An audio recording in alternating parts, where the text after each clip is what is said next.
The NHI is in the news again, and yet again, the Minister of Health, Aaron, is looking like a demented old fool when he addresses the concerns. But before we get on to the main news story, ladies and gentlemen, if you haven't already, can I please ask you yet again, please subscribe to this channel. It really does help.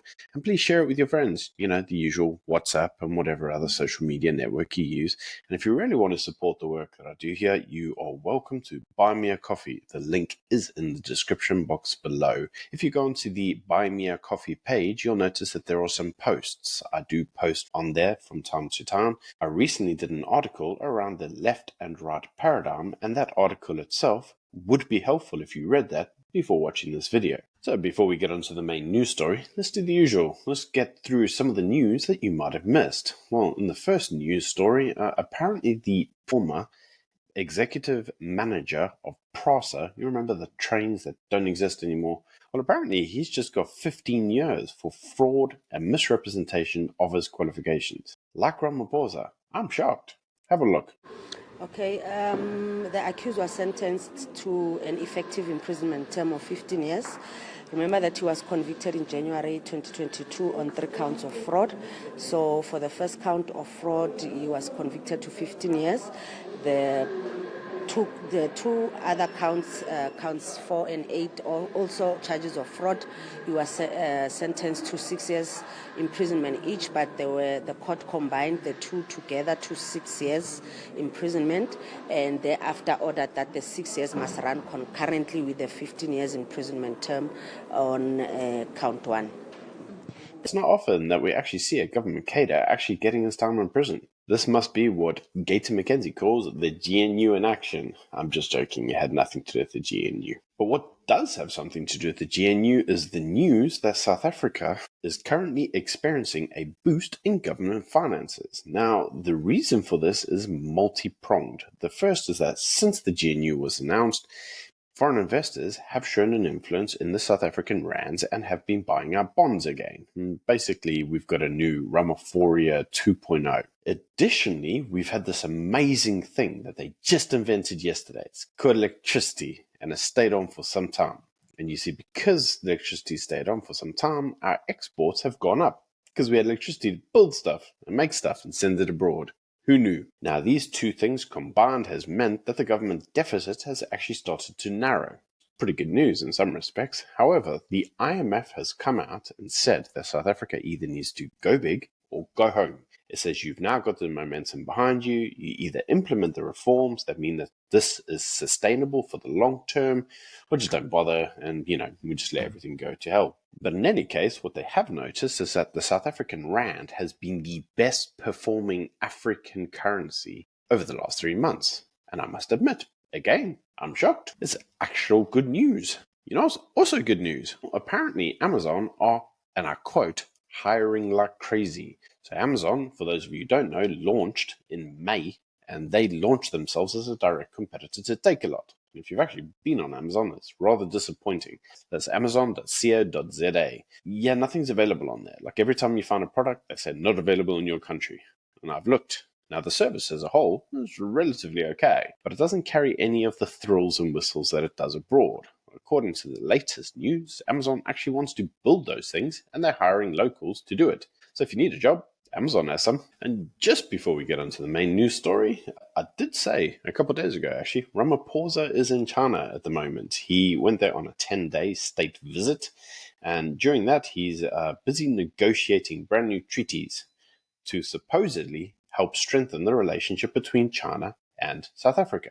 Now, there was a fundamental reason for this. Obviously, China is a member of BRICS, and South Africa wants to expand its relationship with BRICS companies. But the other thing they wanted is they wanted the Chinese to buy more of our stuff so that we were importing less than we were exporting. This hasn't really been addressed as such. Like the Chinese are like, yeah, we hear you, but can you buy some more of our stuff? That would be swell. You may look at that and say, well, what does that actually equate to? Well, it's 250 billion rand trade deficit. So it basically means we lose that much money by importing stuff here rather than sending it there. Now, the Chinese use the actual conference as an opportunity for them to get South Africa's support over their claim of Taiwan, which they got. And as a result, they're all leaving happy, except I still don't know if we're going to get the Chinese to buy more of our stuff. Now, John Steenhuisen says that actually he has signed some points of agreements on agriculture to export some food to China, something that possibly they might want. There have been other suggestions that they will be doing that on other areas, such as health and infrastructure. Chinese will come over here and fix some of our infrastructure for loans, which is basically their belts and braces approach to the rest of Africa. They do things, they take loans, we default, they own the country. It's the usual way they do business in Africa in general. But interestingly enough, they've actually said, and they've agreed with the South African government, that they would help train civil servants to make them more professional. Now, I must admit, I read this and then I reread it and I read it again, because I'm pretty sure I've heard that commitment like every year for the last 10 years. So I just got to ask, where have they been all this time? I remember they set up a training college in South Africa and they were going to help our civil service then. And there were all sorts of questions even at the time. Does this mean they're trying to teach us communism or what? And it was like, I don't know. But where is it? Because, apparently they're committing to do it again. So when are they actually teaching us? Because the civil service in South Africa is still underperforming. Which actually comes on to the main news story, because you see the threat of an underperforming civil service is actually the threat of NHI. That's basically what everybody's worried about, right? They're all worried that ultimately you're going to have your leg broken or something, you're going to go to the doctor and they're going to chop off your arm. I think that's what everybody's concern is. Well, according to Aaron, the Minister of Health, no, it's not. You're just racist. You see, it's like what's actually happened is that you've all raised fire and fury, and according to him, that fear-mongering could be equated to a degree of zwart-geweer, which all white people had when they elected Nelson Mandela. They were just scared of the black man coming in, and that's why you don't like NHI. And I wish I was joking. The guy actually said this. He says that all of the concerns that individuals have around the NHR are just it's just unfounded because, they're swell. They're great in government. Now, you see, this becomes interesting because he says that the government's invited all the private sectors to come into this health compact and they could thrash it out and talk about it, except they weren't allowed to thrash about it by his own admission. What you're meant to do is they were meant to tell you what your terms were going to be, and you just come there and rubber stamp them. And it's that's not how this works, but people don't want to come there and just be lectured to. Then he says, yeah, and then we said we'd do a roadshow. We go around and we'd, clear up any form of, misunderstandings. And it's he said, but we weren't going to use it to engage anybody, as in, actually discuss and negotiate. And it's again, people know very full well what this all entails. They don't need you to come there and lecture them like children. They want you to engage on the topic. And you're not willing to do that because you want to be rather dictatorial on this. You just want to say, no, it's a done deal. I'm doing what I want. The rest of you shut up. And if you don't like what I'm doing, it's because you're racist. Must be. No other reason. Now, you see, this in itself almost becomes rather strange because the CEO of Netcare did an interview on ENCA. And during this, he basically made some suggestions. He said, look, the health department shouldn't keep pursuing this whole NHR thing. It's a terrible idea. We can't afford it. It always comes down to the affordability factor. Part of the reason it comes down to an affordability factor is the government didn't do one. So a lot of the suggestions have been it would need a massive VAT increase or a tax increase or a PAYE offset, a bit like they do in Britain. The quantity of what that would look like is unspecified. So whenever the arguments come out against it, it's usually unaffordability. Now, you see, my arguments would be slightly different. My arguments would be that once you allow the government to mandate what they think your health should look like because they're paying for it, then that may mean that they say things like, well, you can't smoke. Now, I don't smoke, so I don't have an axe to grind on this specific topic. But it's if they turn around to you and say, well, you can't smoke because we don't want to have to pay for that. You can't eat sugar because, we don't have fat people. So we're just going to legislate and say chocolate bars are outlawed. Or they turn around and say to you, well, we think that little boys should be little girls. And so we're going to legislate that you can just have that done. And what they effectively tend to do is they may even say things like, we see too many gun victims in young. We've got to keep paying for all the gun victims. So we've got to outlaw guns. We just can't have this, can't afford it. So it's for the safety of the nation. And unfortunately, we see that quite a lot in countries that have national health services. In Canada now, it's got to the point where it's oh, you got an earache. Have you thought about assisted suicide? Because that's fairly cheap and ineffective. You should really think about it. And again, I wish it was a joke, but they genuinely do that. It's real. So the CEO of Netcare came out and he used the old typical, oh, it's unaffordable argument. And he said, I've got an alternative for you. And this alternative, he says, is brilliant. You see, what we'll do is we'll make all employees sign up to a mandatory medical aid through the employer, and then they'll all have medical aid cover, and that will open up like 20 million people who will suddenly have medical aid. You're like, yeah, but that's basically the PAYE NHI. The only difference is you benefit from it because they're all signed up to you now. And you could say, well, market forces, the employer could look for the best deal, and what they could do is they could have it with Discovery or with us or something. It's like, yeah, but you're still failing to understand the issue there. But who didn't fail to understand it? Ironically, COSATU. COSATU actually understood it. They understood it full well, and they said, well, this is just Netcare's way of trying to basically, profiteer from healthcare. But you see, again, COSATU themselves also fail to understand the issue, because they go and they say, well, the majority, all these workers out there, and we represent pretty much all of them, right? I mean, they all tell us that NHI is great. And it's like, no, you don't. You represent no more than 1 million workers at best case scenario. I mean, that's if their numbers aren't inflated. And what COSATU would love to do is have a compulsory NHR, and then they could be the trade union for it, and it would just bolster up their numbers. And that would be swell. But that's not what the majority of people want. COSATU is nothing more than a parasite in many instances. Their leadership is parasitical. So why would you want that? Even the healthcare isn't really represented by COSATU. They've got their own representation. So, of course, COSATU would say, well, they love NHR. But yes, they are 100% correct. This approach, if done, would benefit the private sector, which might not necessarily be for the best. The only difference is you could say, well, at least it takes away a degree of government corruption where they would steal the funds. But that doesn't take into account, let's call it hospital corruption, or, doctor corruption, where doctors overcharge against medical aids. They provide a degree of overcare. And I've seen that overcare myself. I know it's a real thing. And sometimes they come to you with loads of treatment that frankly you don't need. I've had family members that had a gallbladder problem that was inflamed. Well, the doctors just removed it and then charged them medical aid, right?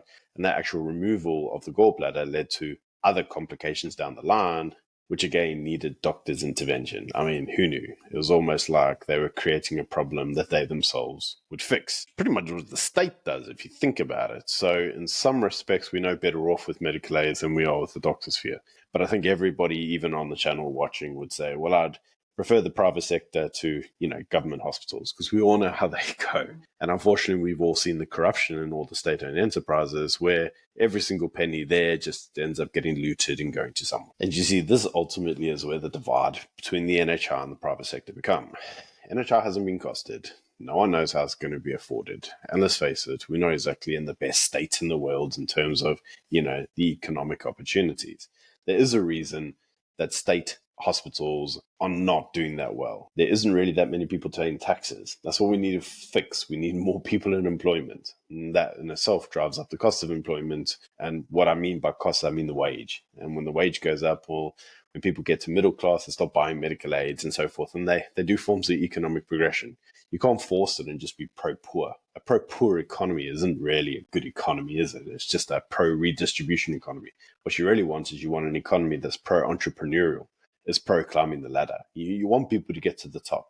You don't want to level it and have it as a communist utopia. Like, you want people to have degrees of upward mobility. And that's ironic, you see, because as I'm saying all this, Aaron says in his little article, he says, well, lots of people say all we're trying to do is be communist. He says, but the UK has an NHS. Are they communist? And I would say, yes, they are. But the UK government is the NHS. Majority of their GDP, it's all in the NHS. Everyone knows this. That's why the NHS is so beloved. It is basically a country with an NHS stamped on top. It's like, yes, they are. And everything that gets done there is done on the basis of, wow, healthcare, and, we need to all do it for the health of the people. Healthcare is no longer there for your good. It's there to control you. You're controlled through your health. It's the easiest way to control people. That's very much the way the UK does it. So yes, Aaron, I would say that that's exactly what we're saying. We say that the UK is a communist state, and we don't want that. We want to have a degree of freedom in South Africa. Well, at least that's my thoughts on the topic. And yet again, I found it amusing that Aaron just sounds like a moron. This isn't Swat Klavier. It's a genuine concern that the funds will be misused and people will not get their medical treatment. That's ultimately what it is. I don't see why this is so difficult for the minister to understand. But that's just my thoughts. You can let me know what you think in the comment section below. And on a final comment, I'm going to leave you with a final clip. This is actually a clip from old Blatty, because yet again, this is a prime example of exactly what I'm talking about. You see, one of the issues that are going on in old Blatty at the moment is everybody's doing a little bit of a happy stabby. And you see, that's meant that knife crimes are actually going through the roof. And the UK government, it just seems like absolutely at odds. They don't know how to address this. It does appear that the knife crime does appear to be coming from a specific demographic that has immigrated to the UK for diversity reasons. And the UK doesn't really seem to want to say that because, that would be xenophobic or racist or, I don't know, something. So obviously they do what the UK does best. When discussing the question of knife crime, ban the knives, license the knives. Like ban the guns, and then ban the knives, and then ban the spoons, and then ban the forks, and then ban everything else. When something doesn't match, it must be the item. Just ban it. And this is exactly why I say the UK is a communist government. Yes, that's exactly what we don't want. We don't want the government constantly telling us, oh, ban, ban, ban, ban, ban. We're doing it for your safety. Because that's exactly what they do in Britain. Check it out yourself. Anyway, until next time. See you soon. Hey, Anderson. Thank you, Madam Speaker. Now, the amount of stabbings and deaths by stabbings in this country is reaching shocking levels. Now, we've seen the Home Secretary and the Prime Minister over the past few weeks have fast-tracked these violent criminals on these riots, got them in the courts and in prison within 2 weeks. Isn't it about time we did the same with these yobbos, these thugs that are carrying knives? Well, as is the honourable member, I welcome his support for the speedy response from the police and criminal justice system to the violence that we've seen on our streets. And I agree with him that I think it is a serious problem that we have inherited such huge long delays in the criminal justice system and the ability to get cases very swiftly to court. That is particularly the issues around knife crime, which again, knife crime has substantially increased in recent years, and it is why the newly elected Labour government has made halving knife crime part of our mission for safer streets across this country.